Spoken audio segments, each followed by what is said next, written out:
মাশাআল্লাহ দেখছেন এক ছোট বাচ্চা পড়ছে লা ইলাহা ইল্লাল্লাহ, আল্লাহ তাকে বরকত দান করে। একটা মজার কথা শোনেন, নবীজি সাল্লাল্লাহু আলাইহি সাল্লামের জামানায় একবার নবীজি এক যুদ্ধের ময়দান থেকে ফিরে আসতেছিলেন, আজানের ওয়াক্ত হয়েছে, নামাজের ওয়াক্ত হয়েছে। তো নবীজি ওইখানেই মাঝপথে রাস্তায় একটি কাফেরদের পল্লী এলাকা, তো এদের এলাকার পাশে থাইমা আল্লাহর নবী বলছেন আজান দাও, নামাজ পড়বে এখানে।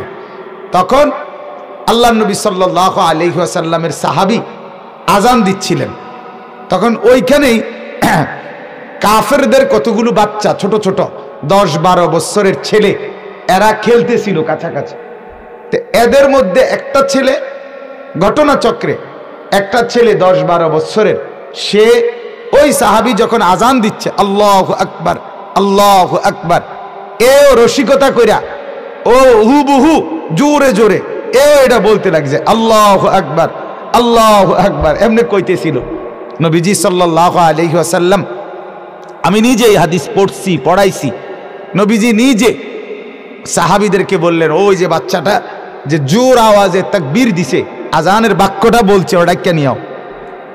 তো ওই ছেলেটাকে ডেকে আনছে, ডেকে আনার পরে আল্লাহ নবী সাল্লাল্লাহু আলাইহি ওয়াসাল্লাম বলে তোমার এই বাক্যগুলো আমি সুন্দর করে শিখাই দেই।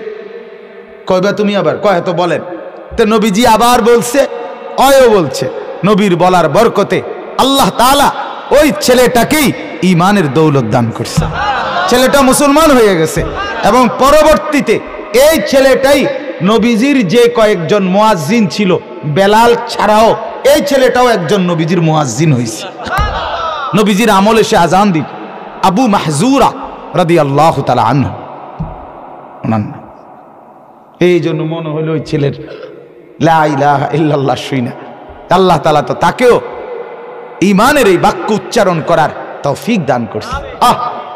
এত ছোট বাচ্চাকে আল্লাহ তাআলা উচ্চারণ করতে তো সুযোগ দিছে। কত কাফের বেঈমান হায়াতের 60 বছর পর্যন্ত কোনোদিন এই বাক্য উচ্চারণ করতে পারল না, কত পরিমাণ বঞ্চিত সে। এজন্য আমাদের কালেমার দুইটা অংশ, একটা হলো লা ইলাহা ইল্লাল্লাহ, আরেকটা হলো মুহাম্মাদুর রাসূলুল্লাহ। আল্লাহ তাআলা বলেন আমি এই কালেমায়ে তাইয়্যিব প্রথম আমি এটা নেই, এরপরে ওয়ালা আমালুস সালিহু ইয়ারফাউহু, এরপরে বান্দা ঈমান আইনা কালেমা পয়রা যত নেক আমল করবে সব নেক আমল এই ঈমানকে এই কালেমাকে উপরে উঠাইতে থাকবে, উঁচা করতে থাকবে, দামি বানাইতে থাকবে। এজন্য ঈমান সঠিক থাকা, কালেমা ঠিক থাকা, লা ইলাহা ইল্লাল্লাহ মুহাম্মাদুর রাসূলুল্লাহ, এইটা সঠিক থাকা।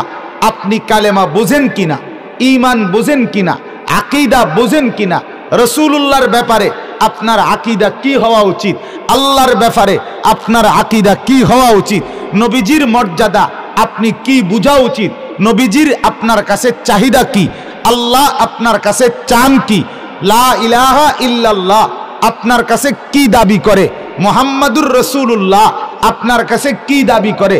আল্লাহর কসম, এটা বুঝা, এটা মানা, এটা জীবনে গ্রহণ করা, এর ভিত্তিতে আপনার সমস্ত নেক আমলের দাম বাড়া।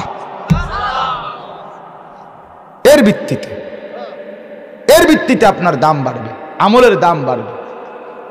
আপনার নামাজ, রোজা, হজ, যাকাত, জিকির, তেলাওয়াত, দান, সাদাকা, ঈদ, কোরবানি, ওযু, গোসল, যা কিছু বলেন সব নেক আমলের দাম বাড়বে। সব নেক আমলের মধ্যে নাম্বার যোগ হবে আপনার লা ইলাহা ইল্লাল্লাহ মুহাম্মাদুর রাসূলুল্লাহ, এটা ঠিক কিনা এর ভিত্তিতে। এজন্য ঈমান, আল্লাহর প্রতি তাওহীদ এবং রাসূলুল্লাহর রিসালাত, এটা পূর্ণ বুঝে নাও, খুব জরুরি। আমি এক কথাই শুধু বলি আপনাকে, একটা হলো আমাদের পাকিস্তানের একজন বড় বুজুর্গ আলেম হযরত মাওলানা তারেক জামিল সাহেব দামাত বারাকাতুহুম বলছেন এই কথা যে লা ইলাহা ইল্লাল্লাহ বান্দার অন্তরে, বান্দার দিলের ভিতরে গভীরভাবে রোপণ হবে, মুহাম্মাদুর রাসূলুল্লাহ ডালপালার মতো বান্দার সারা দেহে ছড়িয়ে পড়বে। এটা হলো মূল দাবি। অন্তরে মজবুত হবে, অন্তরে গাঁড়বে, শেকড়ের মতো আপনার গভীর নিচের দিকে যাবে, দিলের ভেতরে ঢুকবে লা ইলাহা ইল্লাল্লাহ আর মুহাম্মাদুর রাসূলুল্লাহ সারা দেহে আপনার ছড়িয়ে পড়বে। চুল দেখে প্রমাণ হবে এ মুহাম্মাদুর রাসূলুল্লাহর উম্মত, দাড়ি দেখে প্রমাণ হবে এ মুহাম্মাদুর রাসূলুল্লাহর উম্মত।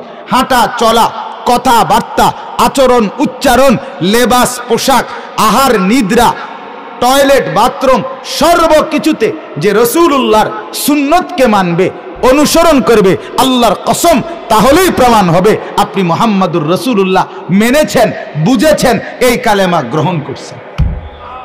কথা বুঝছেন কিনা বলেন? তাইলে লা ইলাহা ইল্লাল্লাহ জমবে কোথায়? দিলে। বলেন না কোথায়? মুহাম্মাদুর রাসূলুল্লাহ প্রকাশিত হবে কোথায়? সারা অঙ্গে, সারা অঙ্গে, সারা দেহে। আল্লাহ তাআলা এই জন্য দিছেন। কেন মুহাম্মদকে দিছেন সাল্লাল্লাহু আলাইহি ওয়াসাল্লাম? কেন নবীকে দিলেন? কেন নবীকে?